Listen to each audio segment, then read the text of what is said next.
waxaan muuqaalkan ku qaadanaynaa qaybtii ugu dambeysay oo ah in aan wax ka bedelno styleka invoice-ka u soo muuqanaya dadka macaamiisheena. waana arrin muhiim in aad bedeli karto. marka waxaan leenahay sifa aan u bedelno qaybtan ama style anaga khaas noo aan u abuurno. qaybtan account and setting ayaan imaanaynaa, kadibna waxaan ka imaanaynaa qaybta saleska ah ayaan ka imaanaynaa. kadib waxaan leenahay customize look and feel aan sameynayna. mar walbaba QuickBook wuxuu ku siinayaa mid default ah oo standard ah oo ku abuuran. marka waxaan leenahay mid cusub ayaan u baahannahay, new style invoice-ka ayaan rabnaa in aan sameyno. sifa aan u sameyno mid cusub waxaan leenahay marka magaca oo kale aan ka dhigno, tusaale ahaan oo kale invoice invoice template aan ka dhigno. halkani waxaad ka bedeli kartaa change the template, qaabka u soo muuqanayso, qaab alaaliya qaabka aad danaynayso ayaad u soo bandhigi kartaa. tusaale ahaan oo kale aan dhahno in ay sidan u soo muuqato, sideeba qurux badan, qaabka kula qurux badnaata ayaad ka dhigaysaa. loogada ma soo muuqanayso, loogada sifaad ugu soo darta qaybtanaad imaanaysaa. kadibna waxaa weeyaan loogada waxaan leenahay show, loogada ha noo soo muuqato. waxaad sizekeeda halkan ayaad ka maamuli kartaa, medium miyaa rabtaa, large miyaa rabtaa, midka aad rabto. halka ay kasoo muuqanayso dhexda miyaa rabtaa, geeska ayaa ku qurux badan ayaan isleeyahay. haddaad rabto waxaa weeyaan qaybta intaad ku laabato ayaad waxaa weeyaan nooca quruxda badan ee adiga aad jeceshahay ayaad ka dhigaysaa. hagaag halkanna waxaad ka bedeli kartaa colorka. aan dhahno colorka nooca nooga dhig, somehow noocaha noo ahaado. fontiga waad ka bedeli kartaa, size-kana waa bedeli kartaa oo fontiga midka allaali midka aad rabto ayaad ka dhigi kartaa. qaybtanna inta aynan design-ka ka dhammaanin, qaybtanna waxaa kuu soo baxayo size-ka fontiga kor ayaad u qaadi kartaa, 10 ayaad ka dhigi kartaa ama 12 waad ka dhigi kartaa. fontiga ayaa isbedelayo.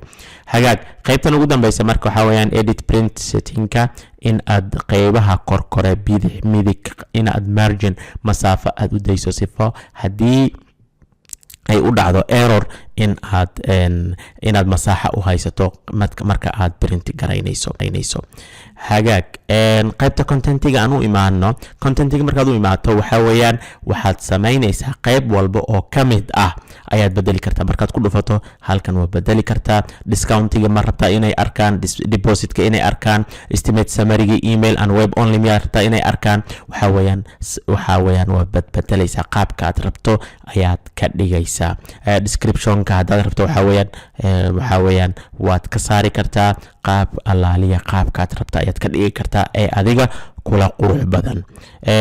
waxaan leenahay show on invoice, waxaa weeyaan in ay soo bandhigto waxyaalaha macluumaadka dheeraadka account summary-ga in uu soo bandhigo. haddii aadan rabin waad ka qaadi kartaa. hagaag markii aan qaybta ka imaano, qayb walbaba goonideeda ayaad u bedeli kartaa. hagaag shipping haddaad rabto in aynan ka soo muuqanin, waxaan dhihi karnaa shipping ayaynan soo muuqanin oo keliya annaga maadaama service aan gudbino waxa aan shipping garaynayna wayba iska yaraanayaan. hagaag qaybta emailska markaan u imaano waxaan samayn karnaa, waxaan dooran karnaa summary miyaa rabtaa inay kugu soo baxdo mise si full ah. qaabka ay kusoo baxaysa ayaad dooranaysaa invoice-kaaga. waxaad kale oo dooranaysaa message-kan ayaad waxaa weeyaan waad bedeli kartaa, af Soomaali waad ka dhigi kartaa. qaabka ugu soo muuqanayana waad dhiyar hadduu ka horreysiinayso. full name miyaad rabtaa mise title-ka kadib last name, qaabka aad adiga jeceshahay ayaad ku waxaynaysaa.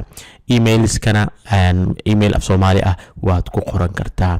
have a great day xareed consultancy. emailkan weeye emailka u tagayo sida defaultiga ah dadka macaamiishaada ah. kadib waxaan leenahay dhan ayaan leenahay.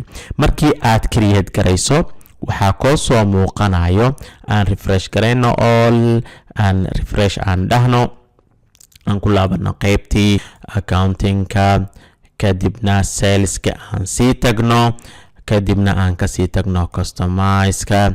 waxaa ku soo baxayo tii aan hadda create garaynay standardkii ma ahayn mid kale ay kusoo baxayso tan marka waxaan leenahay intaad inta imaato ayaan waxaan leedahay preview itus ayaad leedahay sifa aad u aragto invoice-yada aadayo dadka macaamiishaada invoice-kan quruxda badan ayaa macaamiishaada u tagayo wax allaali waxaad rabto waad ka bedeli kartaa waadna kusoo dari kartaa qaybtii hadda ayaad fiirin kartaa waxaad kaloo samayn kartaa rename waad bedeli kartaa delete waad delete garayn kartaa waxaan u samaynay wuxuu ahaa in aan bedelno standardka oo aan annaga mid aan samaysanay default ahaan ay noo ahaato marka waxaan leenahay make default ayaan leenahay hadda kadib marka mar walba oo aan dirayno invoice default ahaan midkan aan samaynay ayaa u tagayo macaamiisha qaabkaasi ayaa loo sameeyaa invoice ama form style adiga khaas ku